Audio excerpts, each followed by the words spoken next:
Welcome to today's program, and we have a living legend on the program, Lou Gossett Jr., and a Oscar-winning actor, a great man. Lou, first of all, thank you for being on the program. My pleasure.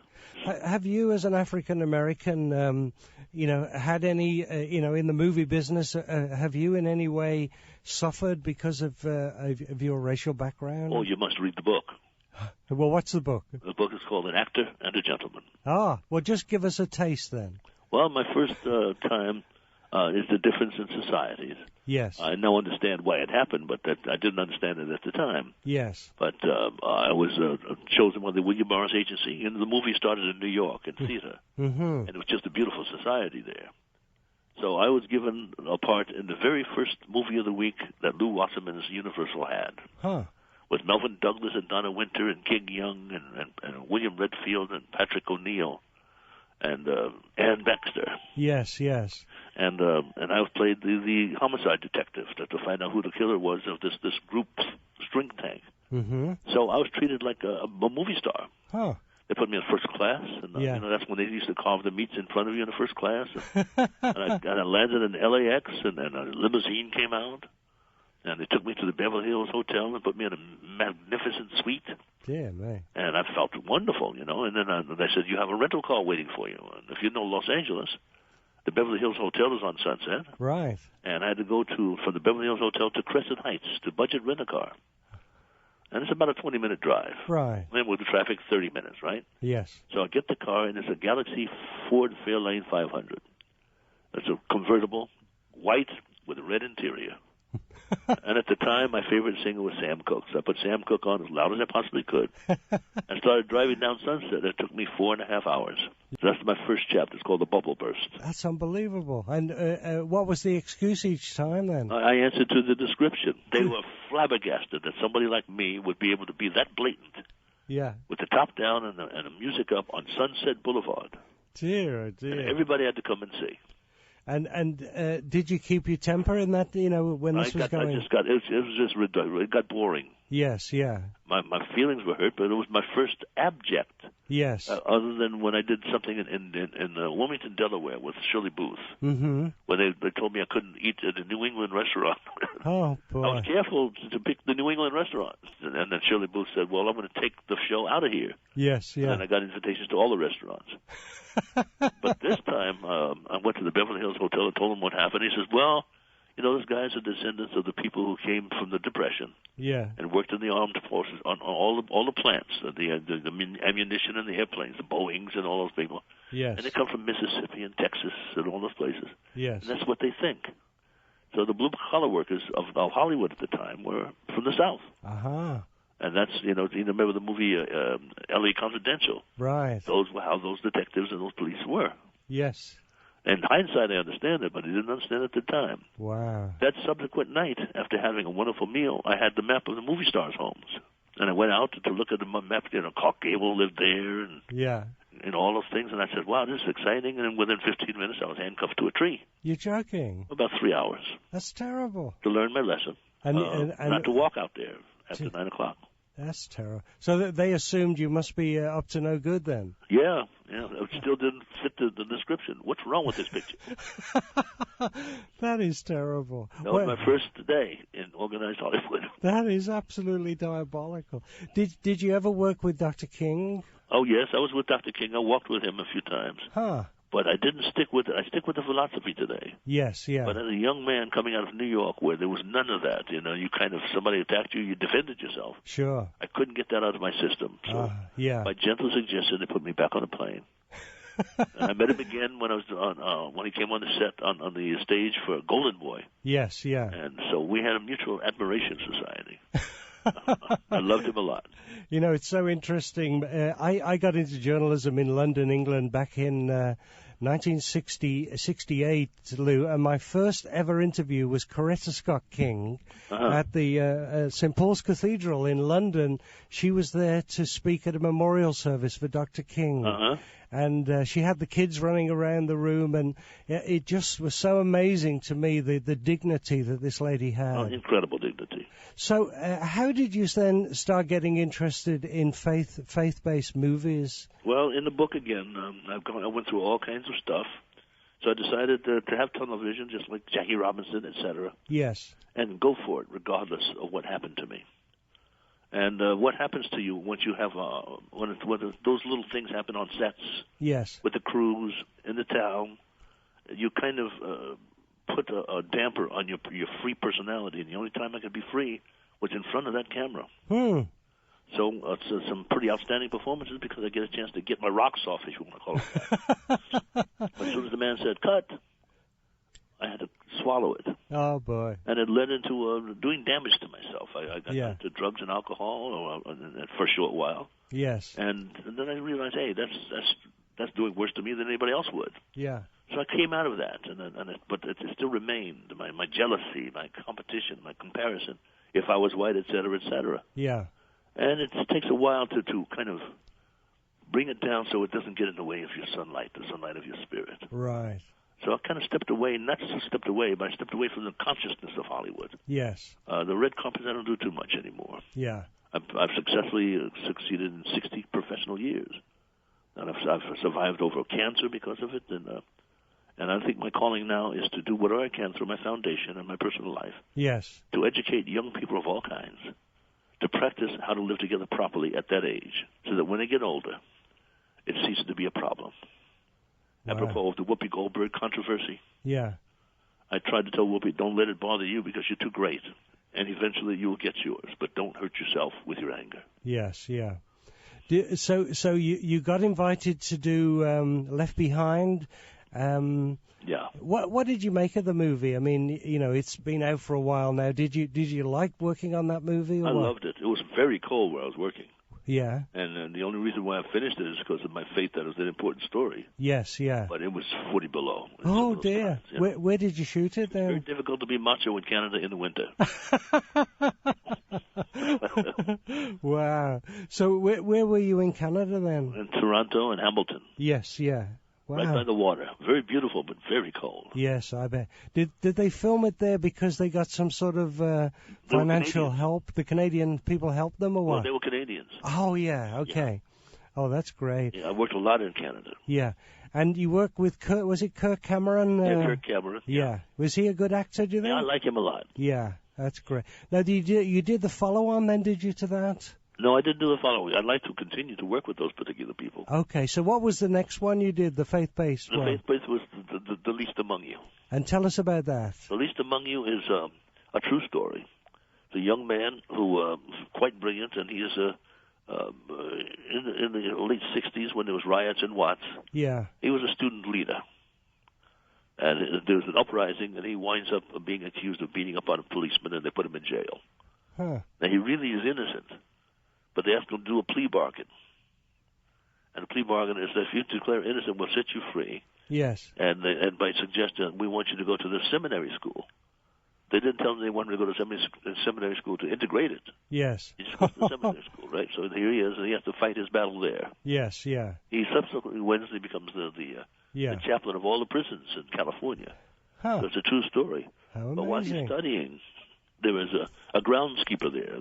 Not a janitor so much as he took care of all the plants and all he was he was his refuge. Yes, yeah. And I played that character, and I had to teach him the same simple values. Huh. Here we go again, the same simple values that's in the grace card, same simple values. Wow. And he succeeds with those values. Yes, yeah. And then we've done it again in the lamp, basically the same simple values. So I think so what was this? Has a responsibility. What was the story of the lamp then? The lamp is this couple loses their child, and the child was the connective tissue between the man and the woman. Now the child is gone; they are abusing everybody, and they're angry and they're about to have a divorce. And I sent them an assignment by God to help them get through this. Yes, yeah. Like one of the lines in the lamp, which is also basically the same in the grace card, he says sometimes people get their eyes off what really the truth is. Yes, yeah. They begin to embrace a lie. If they embrace the lie long enough, it becomes the truth. And then one day they look up and they've wrapped their entire lives around what is not the truth. Huh. Well, it's hard to get out of that to get back to the truth. Right. But we must necessarily do that today in the country. Now, you've also done, is it the visual Bible? Yes, I did that. Yeah, tell us about that. Well, it's a beautiful opera. It's really a re-education of what's in that Bible. Playing the storyteller John, I got a fresh version. Yes, it's pretty powerful stuff. So you actually. Did you script it, or was it scripted for you? That, or what was it? Scripted for me. Was it directly from the Bible, or was it sort of adapted? Directly. Wow. With sound effects and stuff, and it was just wonderful. Oh, that's great. And I had to pay attention to detail, obviously, word for word. What did you? If you could ever meet the Apostle John, what would you like to say to him? I'll sit down and tell me some more stories. That's great. Yeah. Hey, here's another one. If you could sit down with Jesus, would that be the same? Well, question? I wouldn't even say anything to him. I just sit down at his feet. Yeah. Wow. Oh, that's great. Now, I understand you actually went and performed the Visual Bible in Rome. Tell us what happened there. Last Easter. Yes. Yeah. It's amazing, the floor. Yes. Because they build the Sistine Chapel. There's layers and layers and layers of things. Yes. There's no level floor. Huh. And you could whisper and hear it at the other end of the room. Wow. It's an amazing experience. And you go out and you see the ruins of Rome and the Colosseum, and you're walking these little tiny steps. And how amazing. That's another experience. Yes, yeah.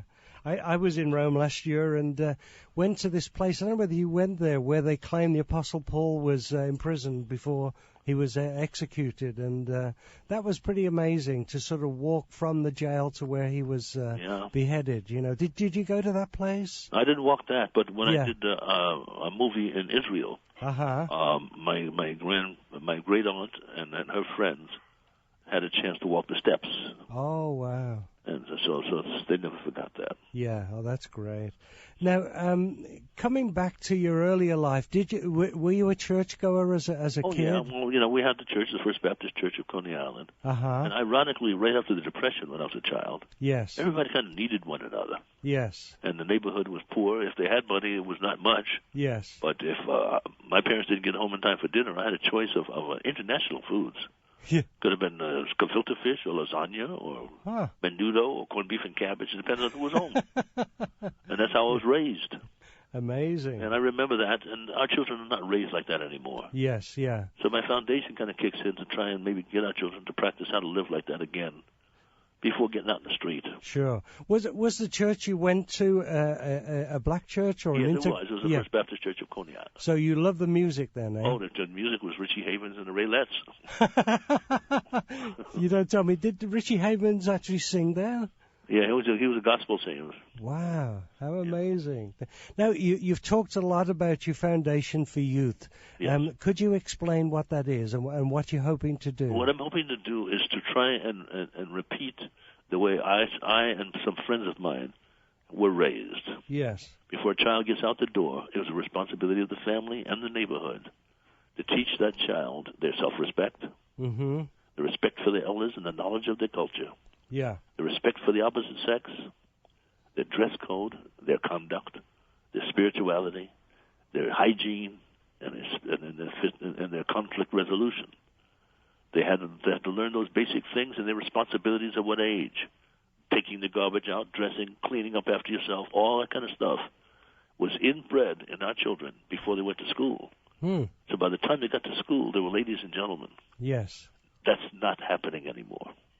It's not being supplied on our screens, on both the large and small screen, and our children are being exploited.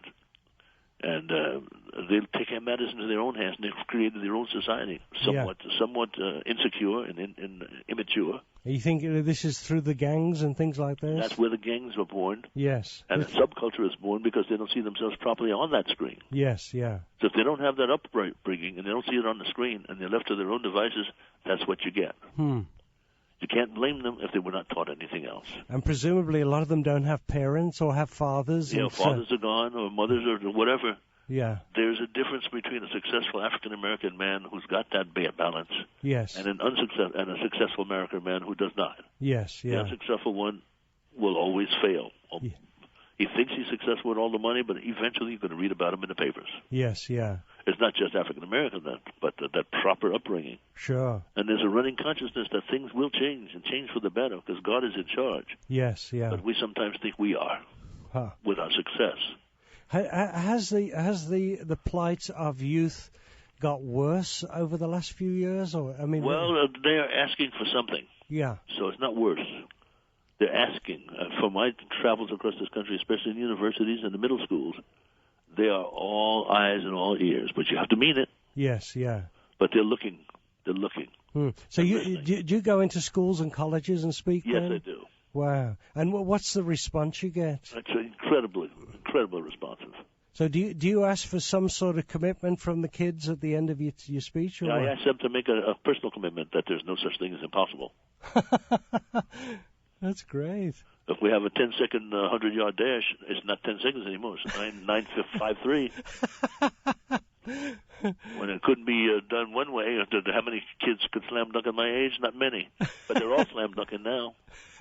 And then you take that into science and politics, and you get something pretty bit better. You get progress. Oh, that's great. So what's the name of the foundation? It's called, the word racism, put an E in front of it. E-Racism Foundation. E-Race, that's clever. E-RacismFoundation.org. E-Racism, and that's all one word, E-Racism? Yeah, E-Racism. Wow. How did you come up with that name, then? Through personal experience, and I saw a kid selling a T-shirt. Yeah. Outside of FC. Yeah. He had a T-shirt. I have a philosophy, so I took the T-shirts, and those are early. I've created another T-shirt. Wow. So it's still, the philosophy is getting deeper and deeper, and I can see signs. Yes. Of racism is a cancer, but it's been there for generations. Yes. And sooner we get rid of it, it's not going to go away completely. Yeah. We've got to get it into a society where it can't thrive. Yes, yeah. Oh, that's great. And it comes in the Bible, it comes in our prayers and our pledge of allegiance, but we don't live that way right now. Huh. We need to live that way. Do you feel that Hollywood is catching on to the fact that faith-based films actually do make money? Yeah, they're catching on a little bit at a time, those clever people. But Hollywood itself is not doing a good job right now. Yeah. Not this year, anyway. Yeah. Through the Emmys and the Oscars, you can hear what Whoopi says, and she's right. Yes. There's no such world. Yeah. That's what's being nominated today. Huh. There can't be a world where there's no black people. Huh. It's not possible. Yes, yeah. And then you look at the television shows, which are wonderful now. Can't blame anybody, but they're artists. But you look at the commercials, and they're sensitive to the money. Yes. And they're totally diverse. Huh. And then you go from the commercial to the show, and it's totally white. Yes, yeah. There's no such world. Everybody's everywhere. Wow. And for our future, we need to mix it up, put ourselves in a Cuisinart, as it were. Yes, yeah. And respect one another, whether it's religious or political. Yeah. We're in this country together. One nation under God, indivisible. Huh. But we kind of have to live that way. If somebody's listening to this who wants to get into showbiz, wants to get into acting, what advice would you give? Well, if you are, you're crazy like I am. But if there's nothing else you would rather do but that, then you deserve it. You don't have to come to Hollywood to make it, or New York anymore. Yeah. You just make a noise where you are, get in some theater, yeah, and develop. And school is never out. And for those who are Christians, what do they need to watch out for? They have to watch out for that proverbial carrot that is in front of the donkey that we can never get. We show up in the business with enough resources. Yes, yeah. And when we make it and the money comes, we must remain the same. Yes, yeah. With the same values. And when things get tough, that's when faith is the strongest. Because there's so much rejection, isn't there, in your business? Oh, yeah, you have to have a thick and thin skin, which is impossible sometimes. That's the nature of the beast. So your bottom line can't be, you can't live and die according to the show business. Yes, yeah. You have to live and die according to life. Wow. And keep that as strong as possible. And that, of course, directly attributes to that foundation concept of the bottom line faith stuff that I told you about. Now, that'll save you.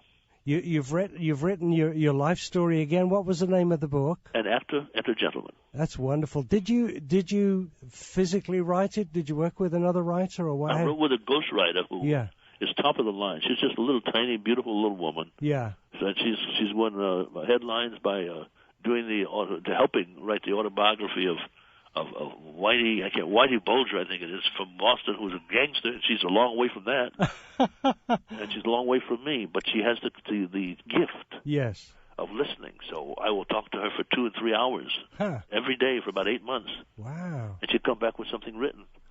And then we'd edit it, and we'd go again and again. Sometimes I didn't talk to her for 2 or 3 days because it was too painful. And then I'd come back and I'd talk, and then she'd interpret it. And when it was a lie, I'd say, no, we can't say that because that's a lie. Yeah. It's really a test. Yes, yeah. Of what do you want to do. And it cleaned up all the poisons.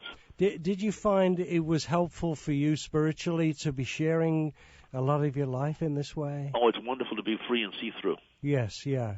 So you didn't hold back anything then? Nothing. That's amazing. So that the what do they call those guys? The paparazzi? Yeah. They're bored with me. We heard that you did such and such and such. I say, I know, it's on page 73.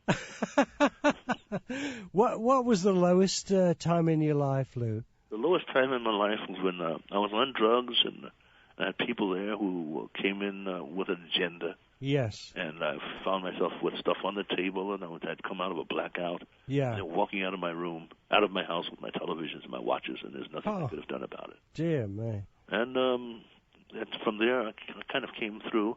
The thing that got really cleansed is when I was in South Africa. I had already been sober. Yeah. And I looked at Robben Island where Nelson Mandela was. Yes.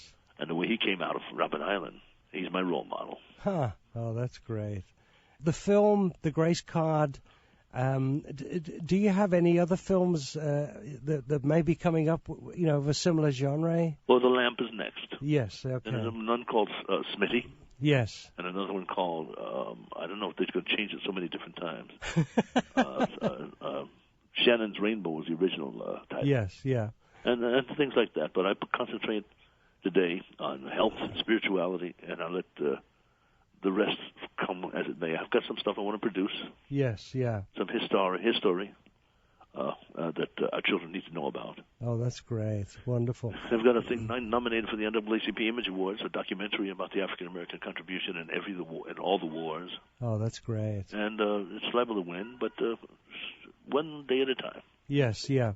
For someone listening to this that maybe is on drugs or is struggling with alcohol, in 30 seconds, Lou, what as a Christian working in Hollywood, what could you say to them? Well, it takes more than just stopping the drugs and alcohol. Yeah. You have to go to rehab or someplace where you can get a different view of yourself and your defects of character and your shortcomings. Yes, Get some help and listen to those people who have survived it.